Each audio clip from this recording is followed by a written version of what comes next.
magkita tayong lahat. Sa dami po ng kaguluhan nga, sabi nga ng inyong Elder Amado sa mundong ito, ay tinawag naman tayo ngayong umaga para sumamba. You are doing what is the will of God nga. Kaya salamat sa Panginoon. Analangin po muna tayo sandali.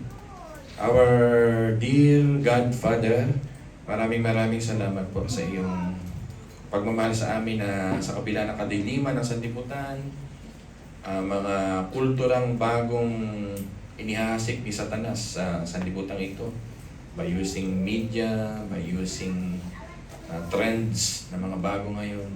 Still, you are calling your people to worship, to praise you, at tulungan nyo kaming madama ang iyong preservation, ang iyong calling to give us the value of that election para i-value namin, Panginoon, yung aming joy ng salvation.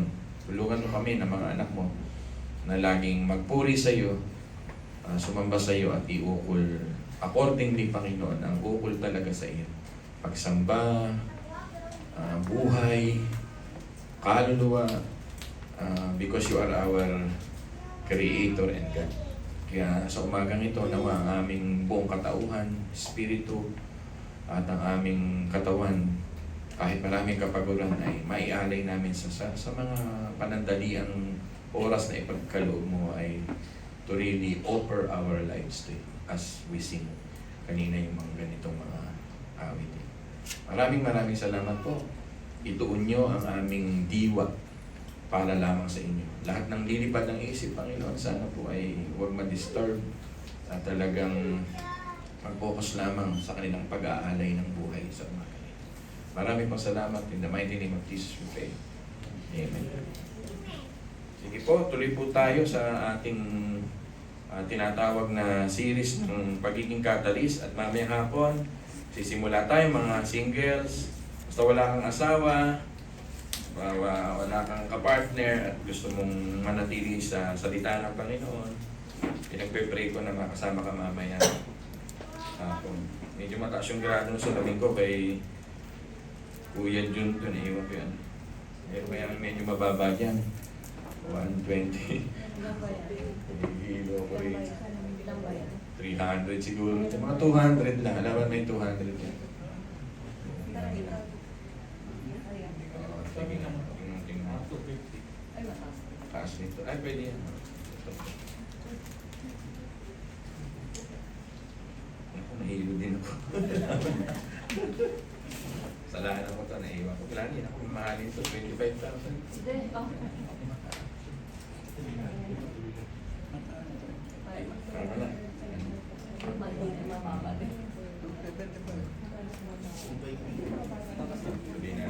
Try natin. Kung sino manalo. Ay, dala lang yung salamin ko, naiwan ko ba naman yung sama. Hindi ko talaga nakikita yung ang mga salita. Kala nyo lang, yan.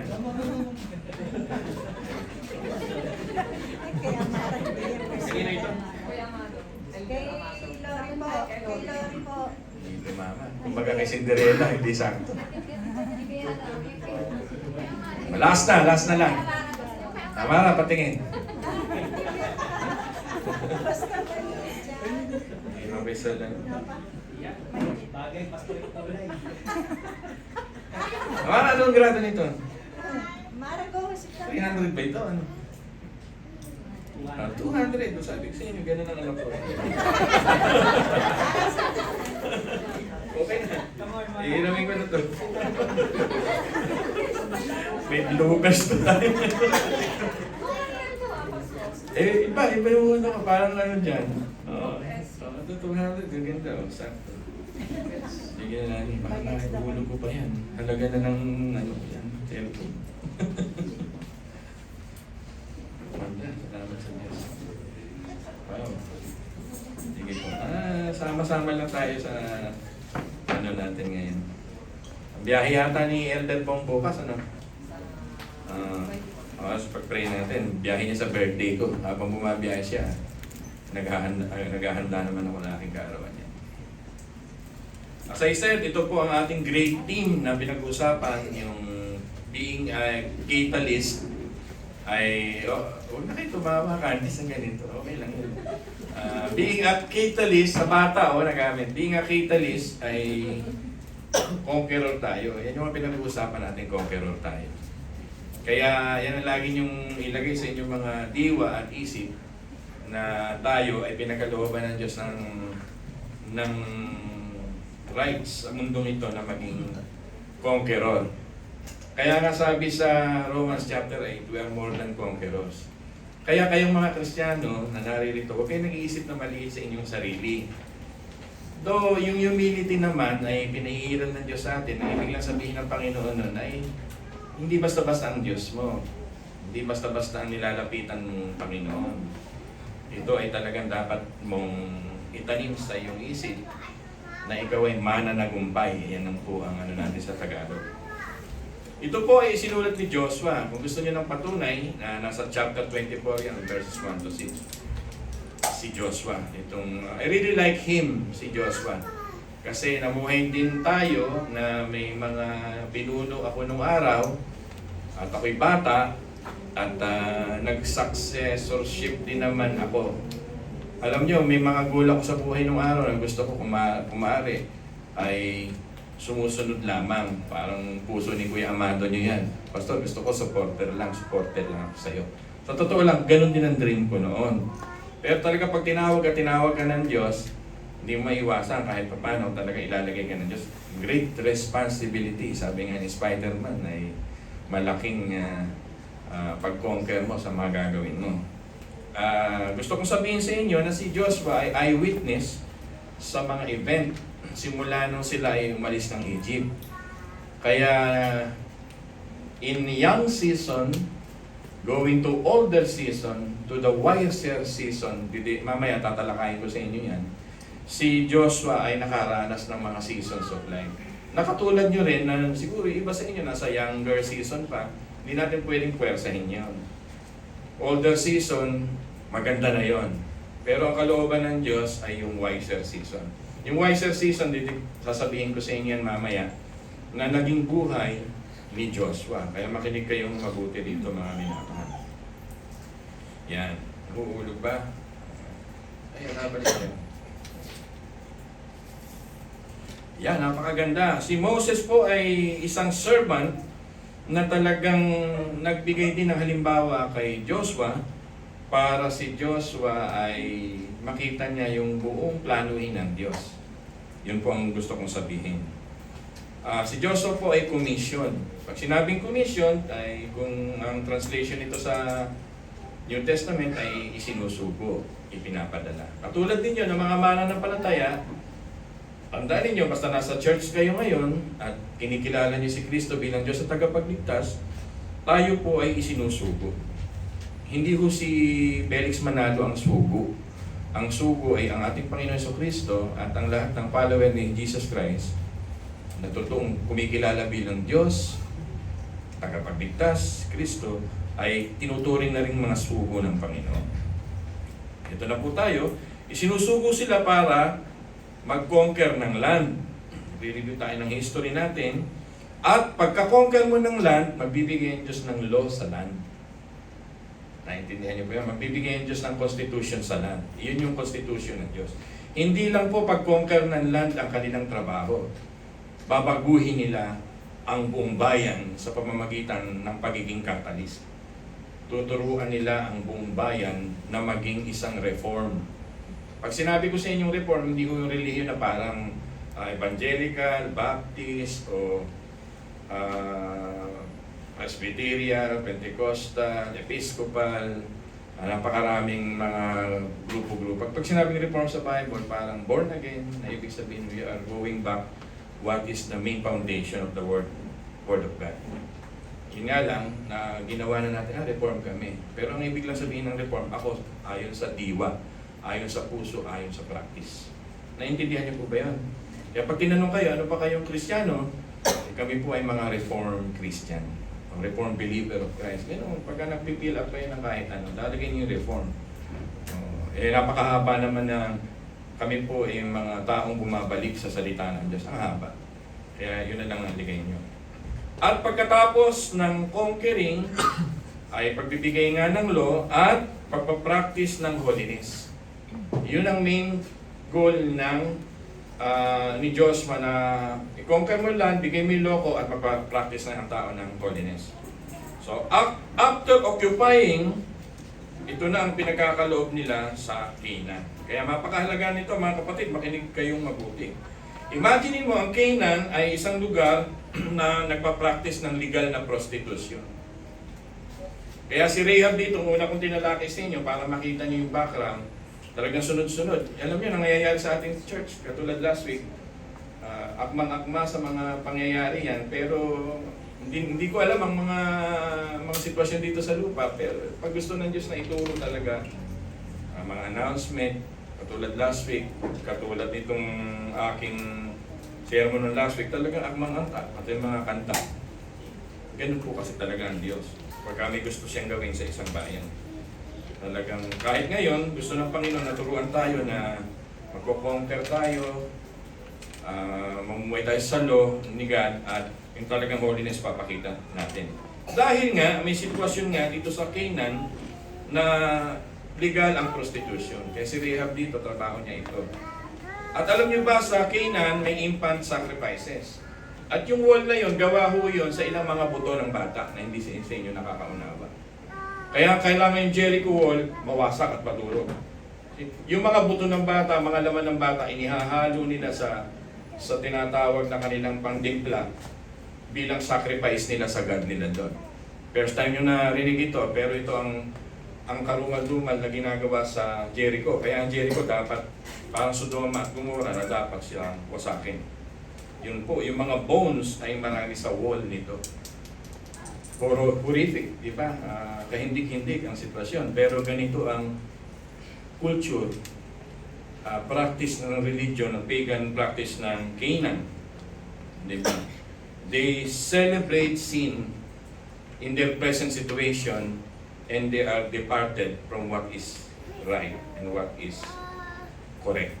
Nandun na sila sa pamumuhay ng ngayon. Kaya timing na timing yun, simula sa pag-alis nila sa Egypto at papunta sa Canaan, dudurugin na nila yung Canaan.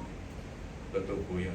Though ang Canaan, makikita mo, mayroong tinatawag ang Diyos na graces, very rich in soil, mayaman, pero gano'n ang sitwasyon. Pwede kong mangyari yun eh. Hindi nyo napansin, maraming mga bansa ngayon, very rich. First world country. Lagi kong binabanggit sa inyo, America, Europe, ano ba mga first world country ngayon? Sinasama na nga dyan ng Japan at South Korea. Ang mga naiwan na tayo na lang mahirap. Pero just imagine, habang very rich ang mga ganitong bansa, ay departed na sila sa maraming pananampalataya sa Diyos. Ay, hindi wala ko kayo doon. Kaya kahit kayo nagtitiis dito sa ating bansa, na maraming problema, mataas ang bigas, medyo mahirap ang politika, medyo may kaguluhan, marami pa rin mga Pilipino ang tumatawag at churches sa Panginoon. Amen po ba doon? Imagine the culture right now in US and Canada. Sabi nga ng kapatid ko, subukan mong pintasan ng mga Canadian, lalo na yung homosexual, kulong. Ang mga pastor, nagpipreach ka sa sarili mong pamilya, sa sarili mong bahay sa Canada. Dinukot ng mga pulis at ikinulong. Sarili mo ng pamilya yun. Kasi nag-held sila ng sa isang lugar ng Christian activity. Very rich. Yun ang picture ng Canaan. Kaya hindi ko mga rich yun, pinagpapala sila ng Diyos spiritually. Gusto ko lang sabihin sa inyo, may mga bansang hinug na sa pagsumpa ng Diyos. Siguro, yung nangyari sa Libya, part na ito kasi mayaman ito sa mga langis-langis. Libya yan, sa support ng mga kaharian, pero dumating ang panahon na 30,000 dahil sumabog yung dalawang dam at sila ay wipe out instantly. 30,000 at may mga 10,000 pang hindi nila makita. Tayo, umingiti-ngiti tayo, totoong nangyari yun, realidad yun kahapon, nung nakalawa. Pero mapalad pa rin tayo. Buhay pa tayo dito sa Laguna. Amen po ba doon? Lord, wag po sana sa panahon namin dumating yung big one. Pero kung kalooban, sana. Ang alam niyo ba, pag prayer ko sa inyo, bawat isa sa inyo, sana kung dadating man yun, may outing tayo na malayo rito. Hindi, mga ganun akong nasa isip eh. Pray ko pa kayo ng ganun. Sana pag dumating yun, wala si Candy sa Robinson. Yung mga ganun. Ganun yan. Tuloy-tuloy ang ating pag-aaral. Makinig lang po kayo mabuti. Yan. Wala na nga akong ilong. Nahuhulog pa lalo. Amaro. Ay ano. Ano nga ba ito? Amara. Oh. Yan. Yan po ay trap in the power of sin, ang lugar na ito. Kaya kailangan literally nila ng may mag-occupy at ligtas na sila ng Panginoon. Yan po. Kaya by faith and by being a catalyst, at pag-walk nila sa power ni God, ay ito na po ang kailangan gawin. God saw Canaan grew in their wickedness. Ang isang bayan, pagka siya ay wicked na talaga, napupuno po talaga ang salob. Naintindihan niyo po yun? Magandang Tagalog, napupuno po talaga ang salob. Sa mga batang hindi nakakaintindi nito, when enough is enough. Merong ganun ng Diyos. Sa isang tao, sa isang bayan, when enough is enough, pag dumating yun sa'yo, patay ka. Wala kang magagawa. Ang Diyos lang may hawak mo, hindi kaming mga pastor. Pag dumating sa'yo, sa katigasan ng ulo mo, when enough is enough, magigising ka na lang sa katotohanan. Kaya dapat talaga ay gumising na tayo. So God will use war to destroy them. You know, God will use war to destroy them. And that war will be led by, ang leading man dito sa panahon ito, wala nang iba kundi si Joshua and Caleb. Ngayon po, may dalawang bagay akong gusto sabihin sa inyo. Ang pagiging catalyst, bago mo ma-destroy ang isang bayan, bago mo ma-conquer, catalyst preparation. Pangalawa, pag-uusapan natin yung catalyst confidence. Binabalikan natin yung last month na ating tinatawag na series. Catalyst preparation. Dito po, makikita natin binasa sa atin ni Sister Nani, si Moses ay patay na. Yun po, si Moses ay patay na. At sila po ay nasa edge of Jordan River. Nasa edge sila ng Jordan River. Kailangan nilang tumawid. Katulad ng kwento ko sa inyo last week. Moses is dead. Ito po yung panahon na nagmo-mourn pa sila. Pero hindi pwedeng ihinto ang gawain. Naintindihan niyo po? Naintindihan niyo po ba yan, mga kapatid? Moses is dead, but the Lord is telling them that the purpose of God is alive. Moses is dead, but the purpose of God is alive. Ako natutuwa, yung si Sister Nani ninyo, kung magmahal yan, katulad kumakain kami nung nakaraan, birthday ni Kuya Mado. Kung maaari, huwag akong mamamatay. Parang ganyan yung pagmamahal niya. Ano lang, siguro, mahal niya ako, mahal niya. Kung maaari, ang church ay huwag akong aalis. Ganun. Dahil marami pa akong gagawin. Sabi nga nila, maganda yung gusto ko yung encouragement yun. Pero habang binubulay ko to, habang binabanggit ni Sister Lani sa salitang yun, Lord, parang gusto kong mabuhay naman talaga at maglingkod habang nabubuhay ako. Kasi yan ang gusto ng mga kapatiran. Sabi nga ni Sister Lani, marami pang gagawin, Pastor. Ang gawain. Kumakain kami ng isang araw. Pero habang binubulay ko to, sabi ng Panginoon, Moses is dead, but the purpose of God is alive. So mga kapatid, gustong ituro rin sa inyo ng Panginoon that your pastor, pwede rin mamatay, mawala ako. May mga churches akong kakilala, katulad ni G. Alive na yung church. May mga outreaches na siya na nagbubukas for 25 years. Pero namatay siya. Yung kaibigan ko rin pastor, pero hindi naman ganun ka-close, bumaha, nagkaroon ng kuryente, inayos niya sa baba, namatay siya, iniwan niya yung buong church. Diba? Nakilala niyo pa yata yun. Si Tamayo. May mga churches na kaibigan ko rin na manggagawa na because of the calling of God to another country, tulad ng Baliwag, nagbubong, biglang umalis si Genter, si Salisbury, hindi nyo na makakilala itong mga apelido, Villanueva, itong mga apelido. Then suddenly, isang Pilipino ang nag-take over. At yung Pilipino naman nag-take over na ito, ay tinawag din naman siya sa higher calling. Ako ho yung naiwan doon na parang assistant. Kasi ganun lang ang dream ko eh. Yung tumulong-tulong. Eh kaso pag alis nila, walang sasalo sa simbahan. So habang binabulay ko to, Moses is dead but the purpose of God is alive. Nabuhay naman sila sa loob ng 4 na taong pagiging senior pastor ko doon. Then nagpunta nga ako ng Baguio. Tapos nagpunta na ako dito sa inyo. So, yun yung ibig sabihin. Pastor, bakit mo sinasabi to? Ito gusto ko ihanda ang iglesia. Hindi dahil sa ako ay yung parang iniisip nyo na aalis o parang mawawala. Ang gusto ko sabihin sa inyo na ang tao ay not permanent on this planet. Naintindihan niyo yan? Kaya ito lagi kong ini-echo kay Elder Bong, ini-echo ko sa mga leader na matitira sa inyo. Lagi kayong maging prepare na katulad ni Joshua. In his younger years, he witnessed the events that happened to the life of Moses. The miracle in the life of Moses, the blessing in the life of Moses. In his younger year, ina-absorb niya yun. Alagay niyo ba si Kuya Amado, sila Elder Bong ninyo, ngayon na nakikinig sa inyo sila Kuya Hil at kayo mga leader, pag nakakasama niyo ako, di ba na-absorb niyo na rin yun yung bigat ng gawain? O katulad ng yung Elder Bong, iniintindi niya yung kantahan, Purihin ng Diyos, di ko na iintindihan. Di ba nung araw, ako pa yung nagpapakanta pagka kayo nagpapasaway sa akin. How many weeks na ako tata, kaya pinagawa ko yung mga kanta na yun eh. Kasi sabi ko, ang bato magpupuri kung ayaw niya magpuri. Naintindihan niyo? Pero yung prayer ko na yun, then suddenly, pinadala nga sa inyo ang inyong Elder Bong na siya nang mag-take over ng mahababa. At kayo rin naman ngayon ay lumalago doon. Yung nangyari ngayon sa ating fellowship na tuloy-tuloy, constant kayo nagsasalita. Na parang na-train kayo, simula sa pagtayo niyo. Yun na yun, na-absorb nyo na yun. Ipalugad, naintindihan niya. So Moses is dead, but the purpose of God is alive. Si Moses hindi nakapasok sa promised land. May mga bagay na hindi ko magagawa, mga kapatid.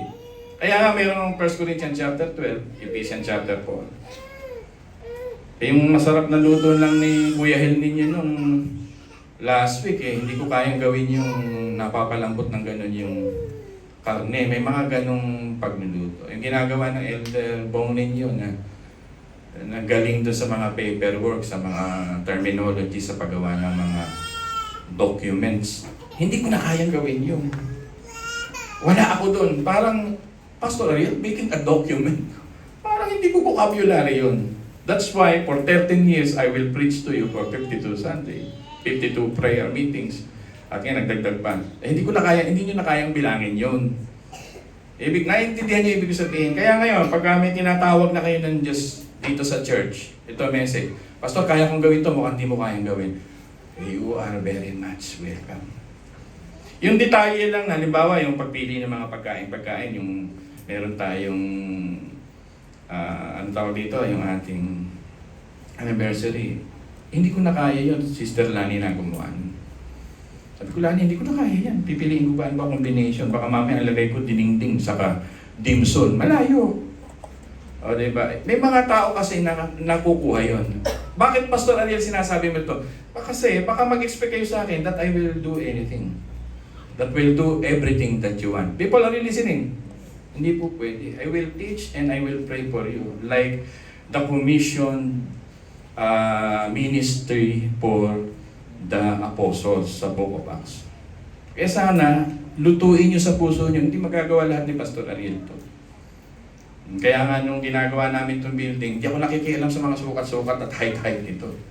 Basta kami ni Kuya Amadong, hawak namin dito, pintura. At yung lagi kami nag-a-assist hanggang sa mabuo ito. Natutuwa ako kasi ngayon, nahihinog na kayo. Di ba, you're talking about documents, you're talking about how to make it happen. I'm very proud of Shepherd's Heart. At mamaya, meron nga tayong gawain. Pinapasa ko po sa inyo. So, ang secret po ng pagiging catalyst, be ready for successorship. Bong, be ready for successorship. Ayokong dumating ang panahon, bigla akong namatay, kawawa yung simbahan. Ayokong dumating na pag kinuha ko ng Panginoon, durug-durug kayo, maghihiwalay kayo, mag-i-split kayo. Paano pa yung prayer nila na hanggang sa dumating sana ang Panginoon, matatnan tayong sama-sama? Do you listen, people? Pag may nangyari sa akin na anuman, remember this message today. And i-record naman ng inyong deacon to be na si Tantan. Hindi mo rin mangit eh. Sayang ang gandang lalaki mo.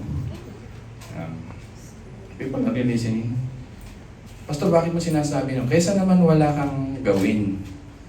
Kaysa na lang nakikinig ka lang sa akin, nakatingala ka lang sa akin.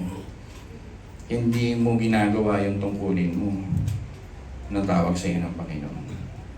Kasi sa totoo, hindi ko mabubuhay ang church na ito. Wala kaming authority. Sabi nga ni John MacArthur, wala kaming authority. Our only authority is by being the instrument of the living Word of God na magbibigay sa inyo ng buhay. As I said, this point is successorship. Be ready. Lumago ka na, huwag ka naman natiling parang bata pa. Ang tanda mo ng, halimbawa, millennial sa church, ganun ka pa rin mag-isip. Di ba? Hindi ka na nag-update, hindi ka na nag-level up. 10 years ago, ganun ka mag-isip, ganun ka pa rin. Hindi na dapat ganun. Kasi may main purpose tayo dito sa church. May calling ka. Sinend ka ng Panginoon at ipakita mo yun for the glory of God. Gawin mo ito. Nag-aaral ako ng commerce ang bigat ng loob ko na gusto kong maglingkod. Sabi ng Panginoon, paano ka maglilingkod? Wala kang alam. Habang nasa kalagitnaan ako ng commerce, tinapos ko yung year na yun. Tapos yung buong summer, 2 buwan ako nagpe-pray na sa sementeryo pa nga. Kwento ko sa inyo. Pupunta ako ng sementeryo, tayo may pinag-pray ko. Gusto mo ba talaga ito, Lord? Hanggang sa hindi na ako kumain. Hanggang magdesisyon ako na para may hunger, na ako strike nun sa harapan natin. Kasi gulong-gulong. Ganun pala ang calling. Then sabi ko sa Panginoon, yes, I will go to a seminary. Hindi naman lahat sa inyo may ganung kwento. Pero pagka tinutulak na ng Diyos ang puso mo, para iligay mo sa Diyos ang buhay mo, like Joshua, be prepared. People, are you listening? Pwedeng tumawag ang Diyos sa gitna ng pagiging successful nyo. Namamayagpag na kayo dito sa secular world, pag tinawag ka ng Diyos, pwede mong bitawan. Pwedeng tawagin ka ng Diyos habang ikaw ay may nakalatay sa banig ng karamdaman, pero paggaling mo, pagbangon mo sa Diyos. Pwede kang tawagin na katulad ni Jeremiah, batang-bata pa. Pwede kang tawagin na katulad ni Haring David na batang-bata pa. Basta pag tinawag ka ng Diyos like Joshua, be ready for successorship. Amen po ba doon? Gusto niyo ba na ay Golden Girls lagi ang kakanta hanggang sila ay maging senior citizen? Amara, nakikinig ka ba? Gusto mo ba kumanta lagi Tita Amaros na hanggang 60-70 kumakanta pa siya? Kayo naman. Yun na ibig sabihin. Kaya kayo mga kabataan, hindi yung nakangangalang kayo. 16 years old, tinawag na si Jeremiah. Si Daniel, wala pang 20s, tinawag na. Di ba kayo, makakagawa na kayo ng pamilya, hindi nyo pa alam yun. Dapat binubuhay nyo sa dibdib nyo at damdamin, hindi ang buhay ay para makakain lang dito sa lupa, kundi mabuhay para sa Panginoon. Simple yung aking sinasabi, pero ito na yun na sinasabi ng Diyos kay Joshua, this is your turn. Joshua, this is your turn. Dumarating din sa puso ko, Lord, I am ready for someone who will take over.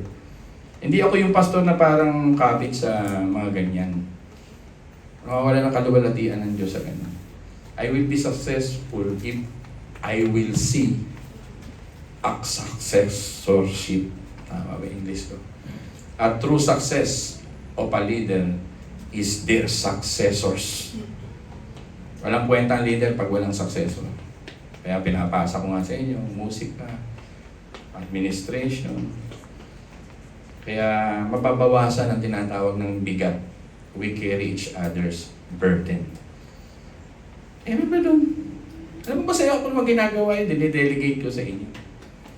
Kasi yung galing ninyo lumalabas doon. At yun ang gusto ng Panginoon. People, are you ready pag sinabi sa inyo ng Panginoon, this is your turn now? Ano sumasagot? Turn mo na ito. Christian, parang tinatawag ang magpastor ng Diyos, ay baka ganyan. Are you ready? May mga ganun. Tatawa-tawa na parang si Sarah. Ganyan din ako nung dati. People, are you listening? A catalyst is ready for their turn. Yan.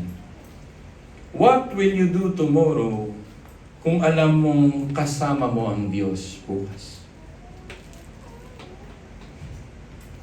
$100 million question. What will you do tomorrow kung alam mo namang kasama mo ang Diyos bukas? You obey Him without any condition. You will follow Him. Sabi nga ni Candice, nung umuo kami dito sa Laguna, habang nasa Baguio na ako, ini-establish ko na yung buhay ko sa Baguio eh.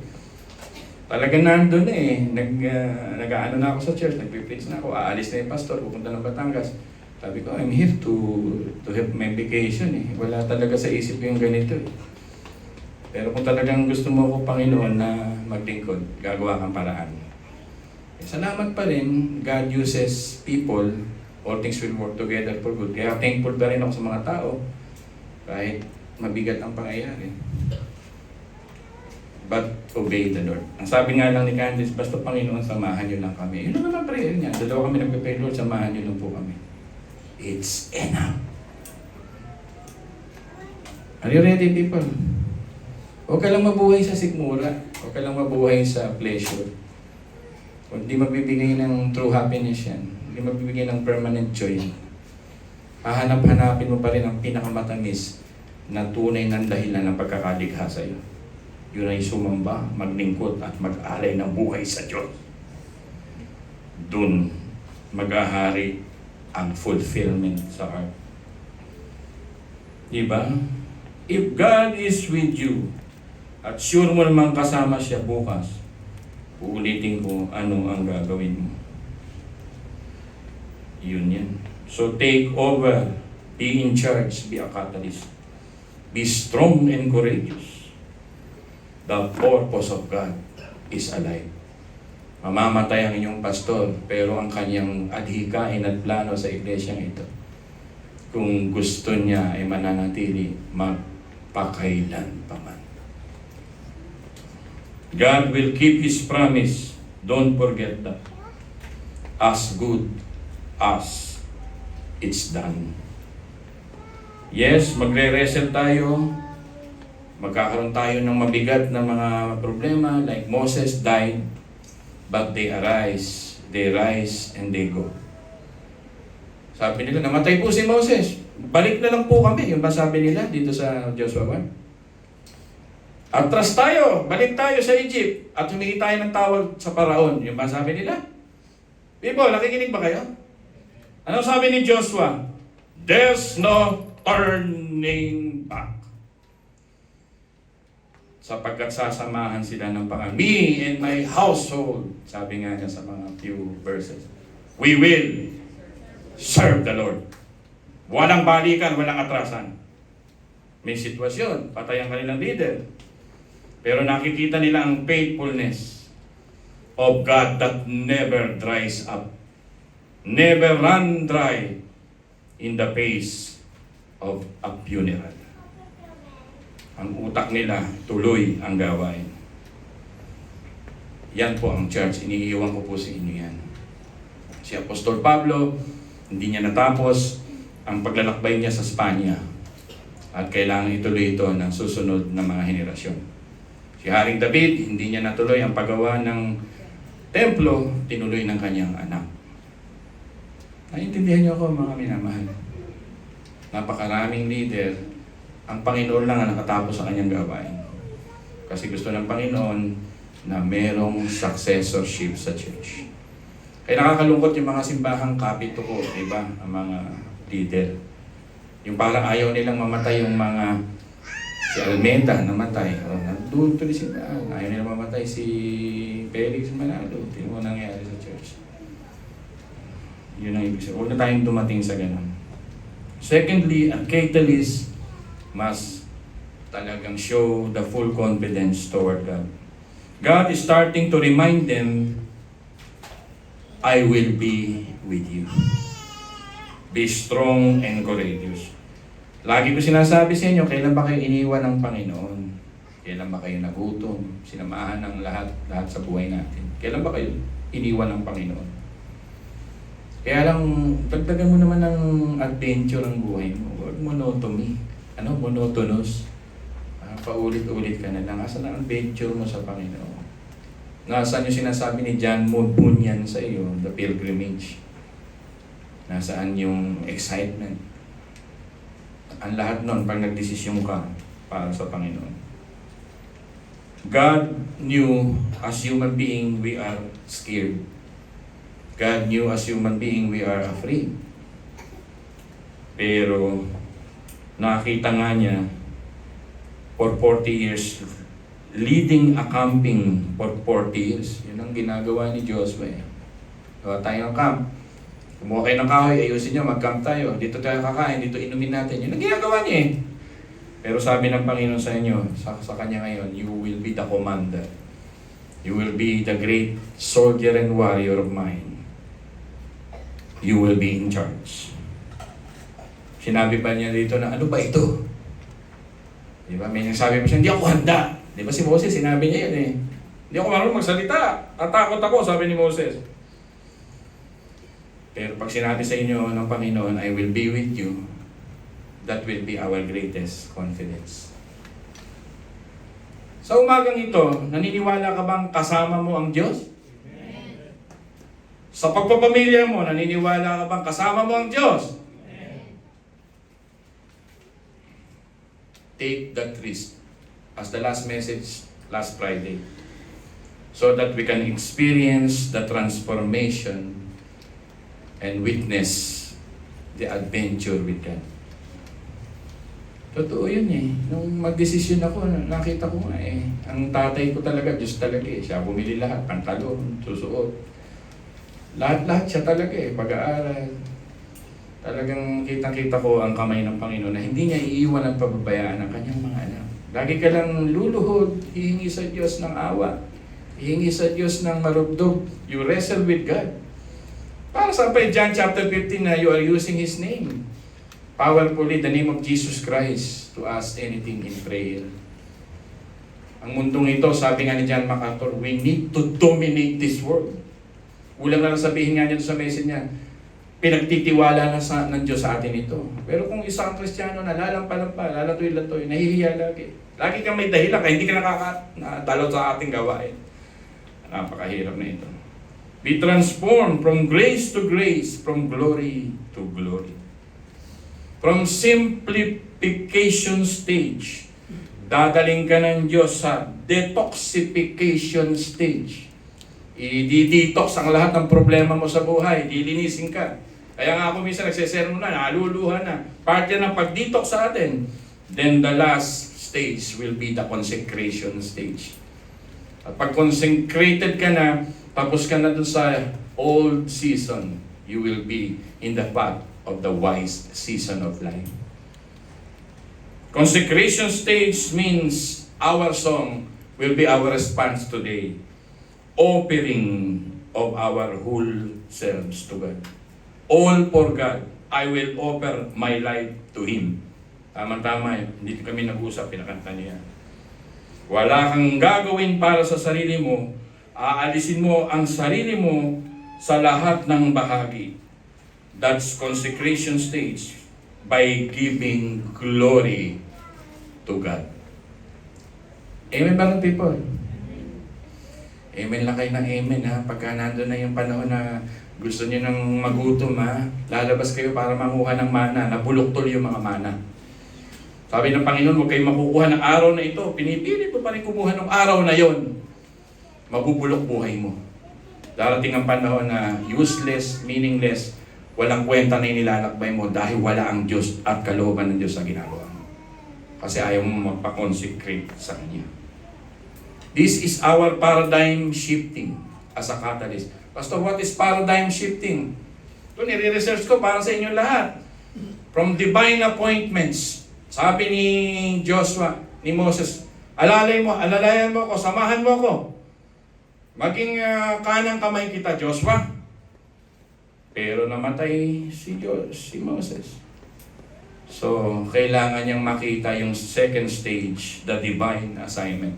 And that is successorship. That is Canaan. That is mission. That is purpose. Pag hindi mo natuklasan ang dahilan kung bakit ka pinanganak sa mundong ito, kawawa ka. Kung mabubuhay ka lang dahil sa pagkain at pleasure ng mundong ito, pagtanda mo, pinakakawawa ka pag wala ka sa Diyos. After divine appointments, after divine assignment, the divine alignment will come. Doing the right walk toward our God, the right motive toward our God, the right way for God. And that is the wiser season of our lives. To do the God things. Yan po yun. To do God things. Nung una, nagdi-desire ka ng platforms ng buhay mo.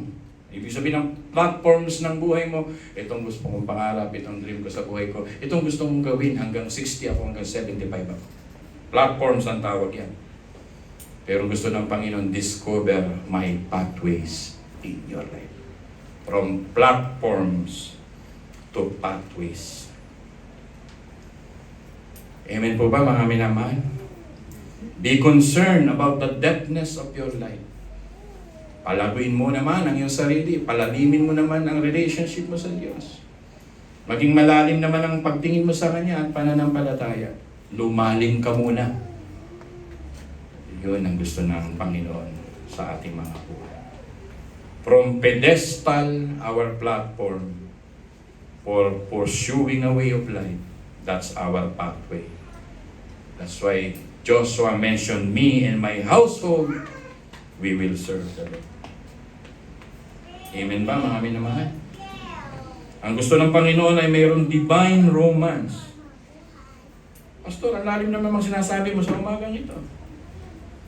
This is your joy while God is exalted in your life.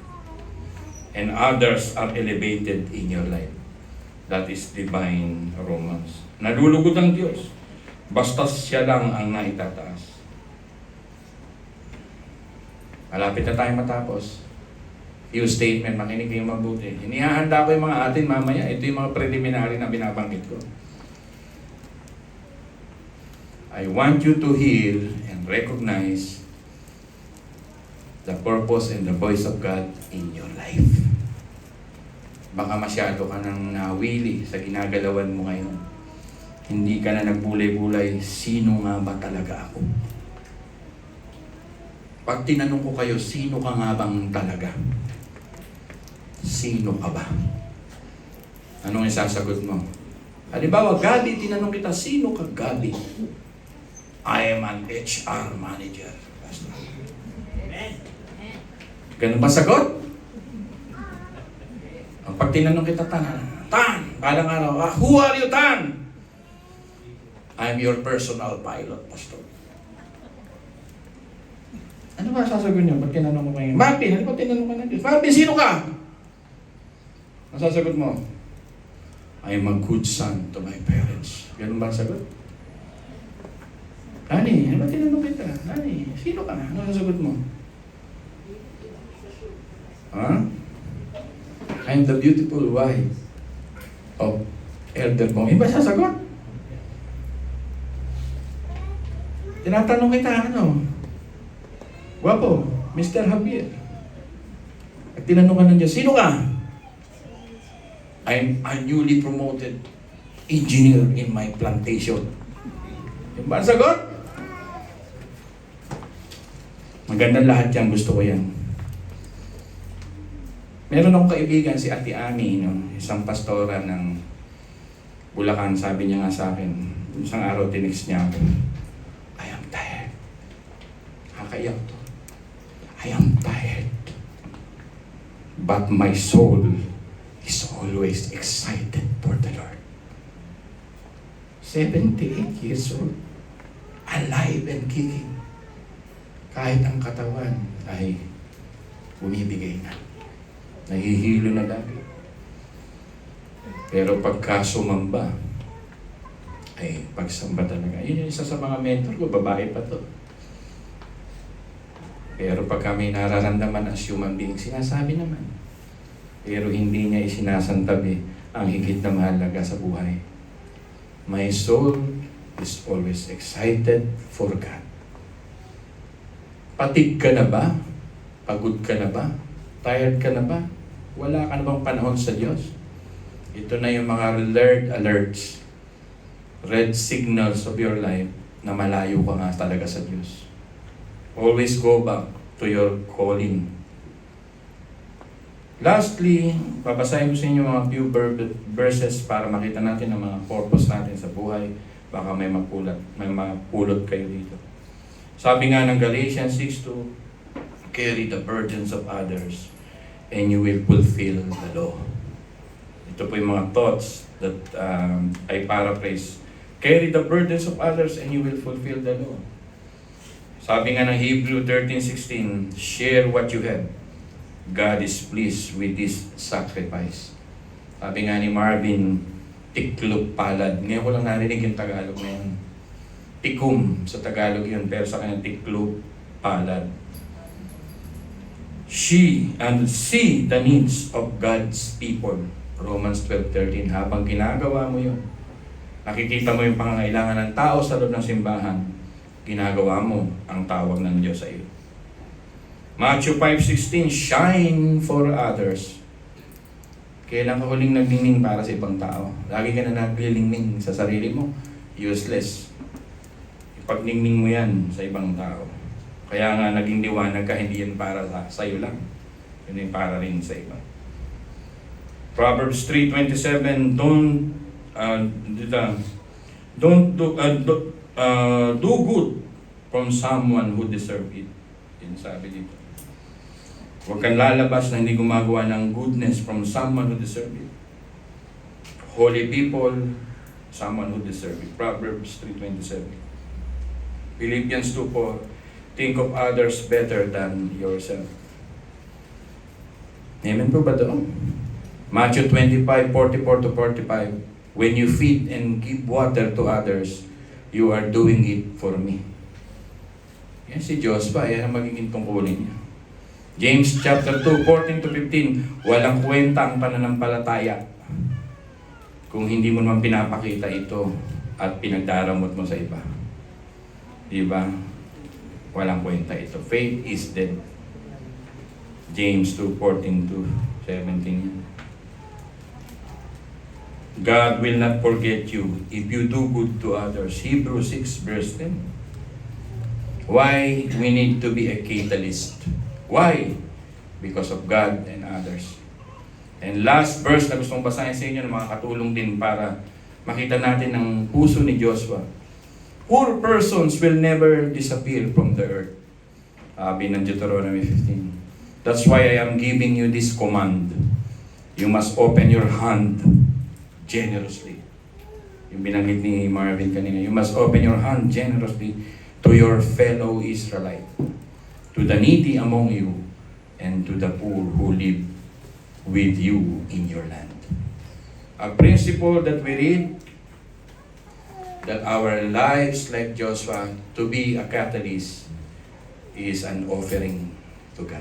Tayo pong lahat ay tumayo at magpasalamat sa Diyos. Katulad ng ginawa mo, Amara, simpleng salaming, ngunit marami akong nasabi. Amen. Amara, thank you very much. Huwag mong i-frame to, hindi ako Diyos-Diyosan, ha? Joke lang. Thank you, Amara. Sa edad mo na yan, magkasukat pala tayo. Sakto.